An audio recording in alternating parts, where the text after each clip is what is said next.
Inji, lisikie neno la Bwana.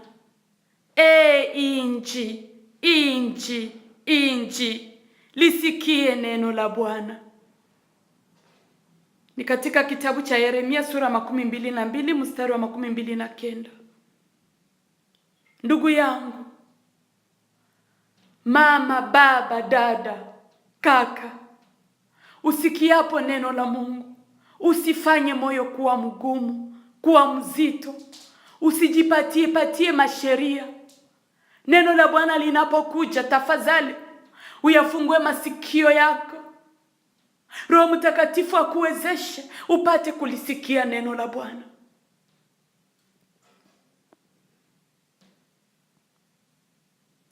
Mtafute Bwana angali anaweza kupatikana. Mumuite angali yeye ni karibu.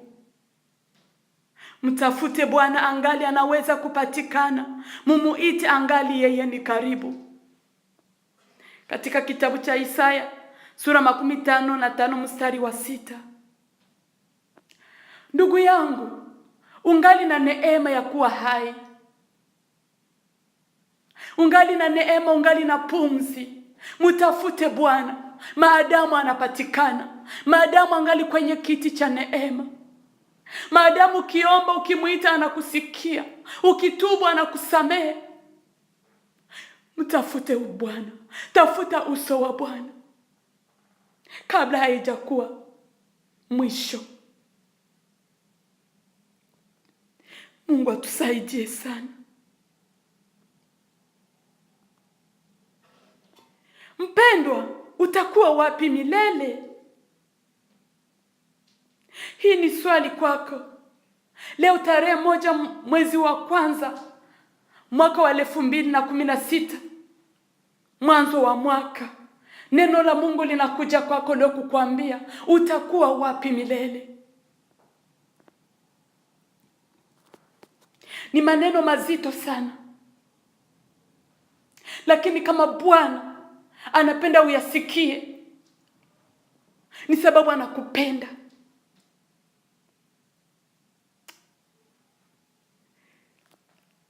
Bwana hakawii kutimiza ahadi yake kama wengine wanavyozania kukawia, lakini ni vumilivu kwenu, asiyetaka mtu mmoja kupotea, lakini wote wafike kutubu. Wengi wanawaza Bwana anakawia. Tangu wakati walikuwa wakituambia dunia itakwisha, Yesu atakuja kuchukua kanisa, mbona miaka imekwisha kupita? Na wanasahau kubaki kwenye zamu yao. Lakini ujue ya kuwa mama yangu, baba yangu, dada yangu, kaka, Bwana hakawia, ni sababu amejaa uvumilivu. Hataki hata mmoja apotee. Hataki kupoteza hata mmoja, lakini anapenda wote waifikirie toba. Ndio maana Bwana hajakuja bado, lakini ni kwa rehema zake tu. Sio sababu anakawia, lakini hapendi mtu mmoja apotee. Na kama nimefika kuwaonesha hata picha ambazo mara zinaumiza, zinatoa machozi, zinalia, ni picha za ajabu, lakini ni sababu ya kuwa uokolewa, uwaze, ujitambue, maana Bwana anakupenda. Ni ukweli ambao tunaishi katika dunia na unayajua vizuri. Utakuwa wapi milele?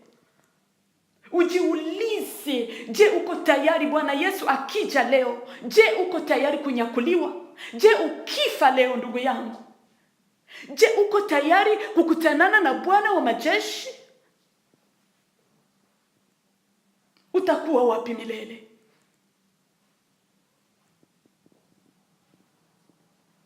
Leo Bwana anapenda ujiulize kwa siku ambazo zinakuja. Ujiulize utakuwa wapi milele.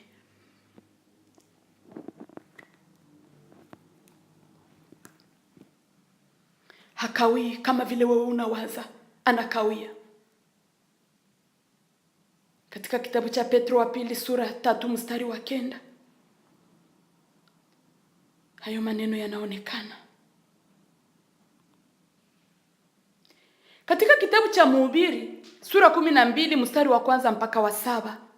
Neno la Mungu linatuambia, kumbuka vile vile muumba wako kwa siku za ujana wako, wakati hazijakuja bado siku zilizo mbaya, wala haijakaribia miaka wakati utakaposema sina furaha ndani yao, au wakati jua na nuru na mwezi na nyota hazijatiwa giza na mawingu yajarudi nyuma ya mvua, kwa siku wakati walinzi nyumba watakapotetemeka na watu wa nguvu watakapojiinama na wanawake wa kusaga watakapokoma, kwa sababu wao ni wachache.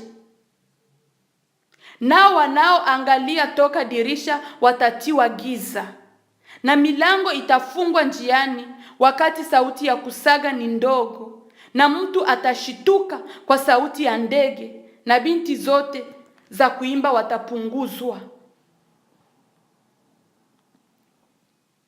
Ndiyo, wataogopa kilicho juu na maogopesho njiani, na mlozi utatoa maua na panzi itakuwa nzito mzigo.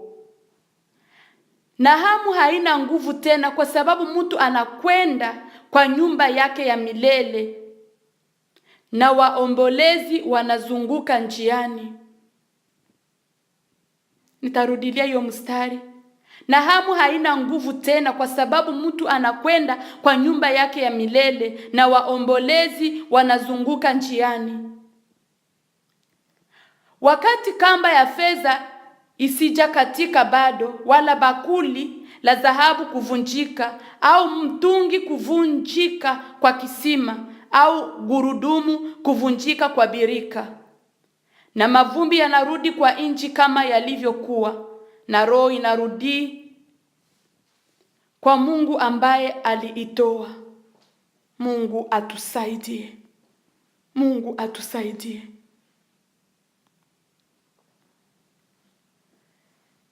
Ninapenda kuzungumuza zaidi hii haya ya kwanza ya Mhubiri sura 12. Kumbuka vile vile muumba wako kwa siku za ujana wako, wakati hazijakuja bado siku zilizo mbaya, wala haijakaribia miaka wakati utakaposema sina furaha ndani yao. Mungu atusaidie. Ndugu zangu, Mungu atusaidie. Siku zilizopita nilienda kwa kumazishi ya ndugu fulani, na hapo ndugu zangu, moyo wangu ulivunjika, moyo wangu ulilia.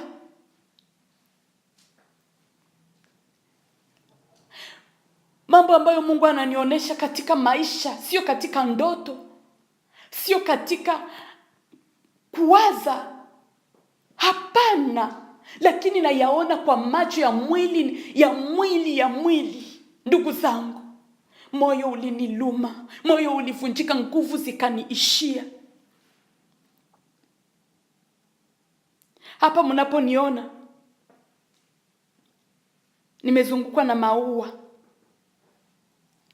Hii yote mnaona hapo, niseme ni kama vile makaburi. Hapo nafunyaga ni mahali ambapo watu wanatia majifu ambayo ni watu ambao wameunguzwa. Mungu atusaidie sana. Kumbuka muumba wako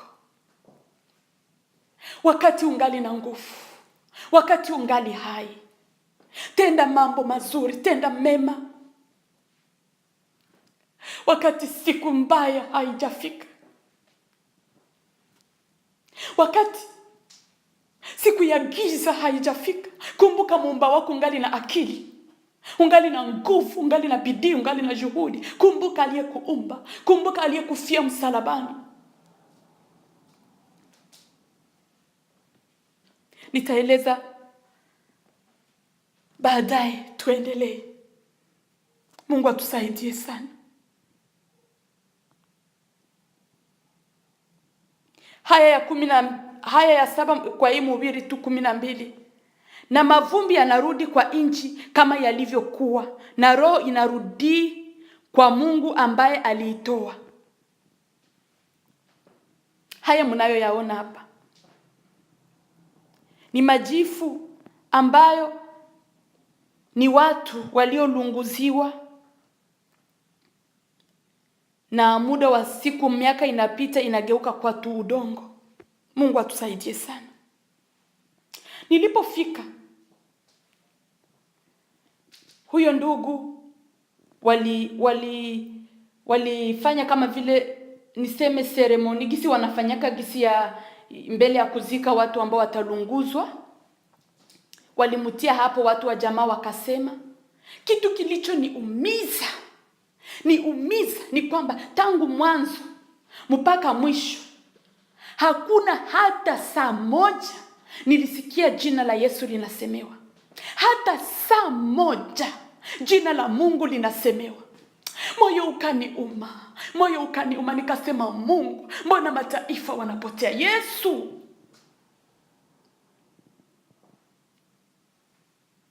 Kisha wakasema walio na neno la mwisho waguse sanduku, sababu anaenda sasa kwenye makao yake ya milele. Watu wakagusa, tukagusa sanduku. Niko naona wanabeba ile sanduku katika ingine chumba ambayo wengine watu hawawezi wakafika. Kumbe huko wanaenda kulunguza mtu.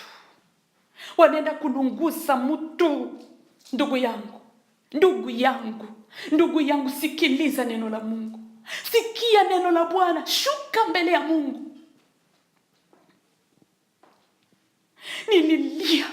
Nilisikia nguvu zinanishi. Mtu aliyekuwa mzima akafa, kisha wanakamata wanaenda kumchoma. Nilikuwa nikiyasikia, lakini nilikuwa sijayaona. Oh mon Dieu. Nikaona kama vile mtu anaingia katika hali ya milele. Wakambeba huko, nikasema mimi nitaenda ikala fasi moja nje, niikale, sababu nasikia nashindwa.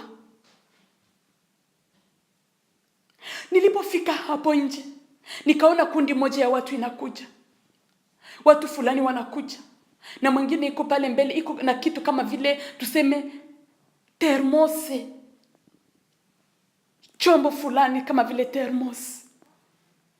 Nikaona wanafika katika mbele ya hapa kidogo, hapa kwenye mko mnaona picha, wanafika hapa mbele kidogo.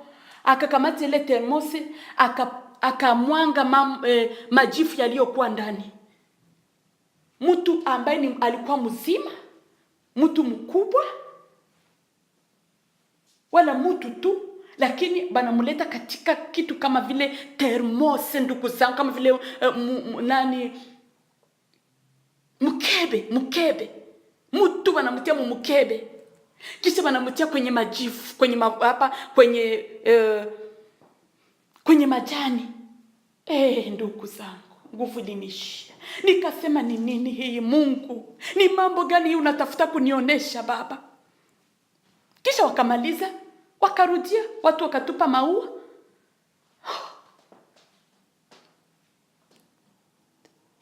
Nikasema, Mungu, leta uamsho Baba, maana mataifa wanapotea. Mungu, ni nini hii? Basi karama ya yule ndugu fulani ambaye aliyefariki ilikwisha. Walipomaliza kumlunguza, yeye hawakumtia katika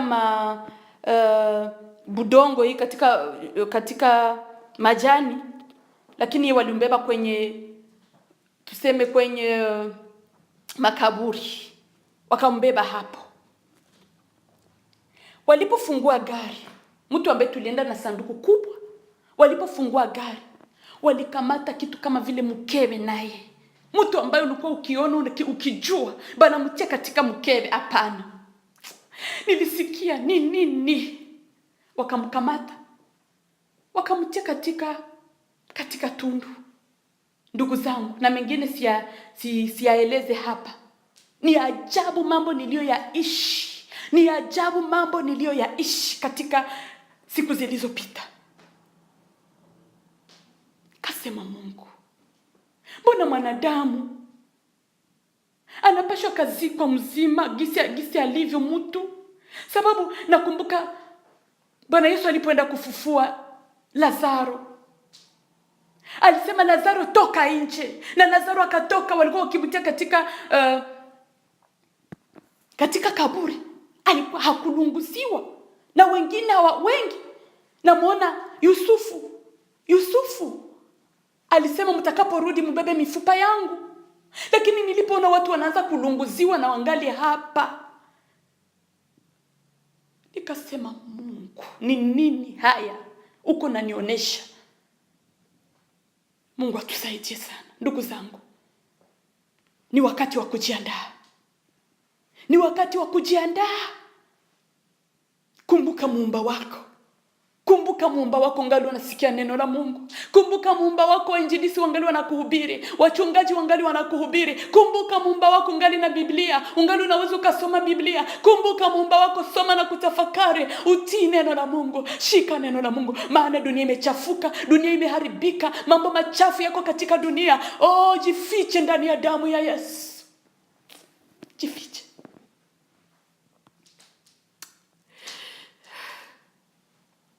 Nanyi hamjui itakayokuwa kesho. Maisha yenu ni nini? Maana ninyi ni mvuke unaoonekana kwa wakati kidogo, kisha unatoweka. Katika kitabu cha Yakobo sura 4 mstari wa 14. Haujui nini itakuwa kesho, ndugu yangu. Haujui nini nawezeka kupata kesho. Wengi wanakuwa wako leo wazima, kesho wanapotea. Unakuwa ukitembea unaanguka, unapotea. Unaweza kuwa unalala, unatafuta kuamka, hauwezi, umekwisha kwenda. Wengi wameenda katika hata usingizi wao. Neno la Mungu linasema kesheni, hamjui siku wala saa. Haujui nini itakayokuwa kesho. Unakuwa unajipatia maproject, mwaka kesho nitakuwa hivi. Unasababu kusema mwaka kesho nitafanya hivi na hivi kama Bwana Yesu anataka. Mungu akitaka nitafanya hivi. Lakini unaanza kujipangia mwenyewe kama vile maisha iko mikononi mwako. Watu ni kama vile mvuke. Watu ni kama vile maua ya kondeni. Mliona picha nilizowaonesha. Maua. Majani leo naikata asubuhi, jioni inanyauka. Neno la Mungu linapenda nikuambie leo, ujiandae sasa. Utakutana na Mungu, lazima uwe tayari kwa maana utamuona. Ujiandae, ujitayarishe. Lakini ninachokuomba ndugu yangu, ukutane Bwana Yesu kama vile rafiki. Ukutanane na Bwana Yesu akikupokea. Usimukutane kama vile anayekuhukumu. Maana yeye ni muamuzi wa kweli, ni muamuzi wa haki. Tunajua hakuna tena hukumu kwa wale waliookoka. Kwa wale waliookoka kweli. Ujiandae, utayarishe maisha yako. Mambo tunayoyasema sio historia, sio ya kujipendekeza, hapana. Ni mambo ya ajabu tena mazito sana kwa ajili ya maisha yako. Maana unajua kweli. Mungu akusaidie, macho yako yafunguliwe, upate kusikia neno la Mungu, upate kutii neno la Mungu, upate kushuka mbele za Mungu. Maana sio tena muda wa mizaa, sio tena muda wa kucheza, hapana. Ni juu ya uzima wako. C'est une affaire de l'éternité. Ni ya milele, ni maisha ya milele, ni kwa ajili ya maisha ya milele. Nilionyesha picha ambayo nilikuwa kwa mazishi ya mtoto wangu. Mtoto wangu alipoenda, ndugu zangu, maisha yangu yalibadilika. Nilijiuliza kwa ajili ya maisha. Mungu atusaidie sana. Na wewe ujiulize juu ya maisha yako. Ya kesho hauyajui. Mungu wa rehema za kweli, na kusihi kwa huruma zako uwakumbuke mataifa ambao wanapotea katika hali ya giza, Baba, uwasaidie vipofu wapate kuona, viziwi wasikie, viwete watembee, mabubu waseme, wafungwa wafunguliwe, waliosetwa wawekwe huru. Wengi wamekufa katika hali ya dhambi. Baba, uwapatie roho ya toba wale ambao wangali hai, ili wakutafute maadamu unapatikana, ungali kwenye kiti cha neema, katika jina la Bwana Yesu. Amena.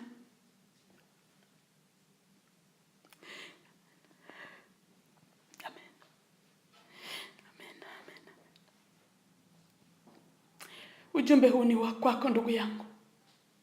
Ujumbe huu ni kwako. Ujumbe huu ni kwako.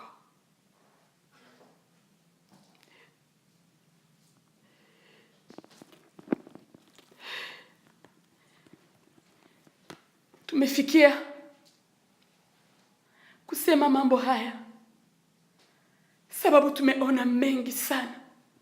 Tumeona mengi ambayo Bwana ametufunulia sana kwa ajili ya maisha ya mwanadamu. Ndio maana tumefikiria kusema mambo haya ambayo yanagusa moyo. Hata sisi wenyewe yanatugusa na tunaogopa na tunatetemeka. Mungu atusaidie. Mungu atusaidie. Inji lisikie neno la Bwana. Amen.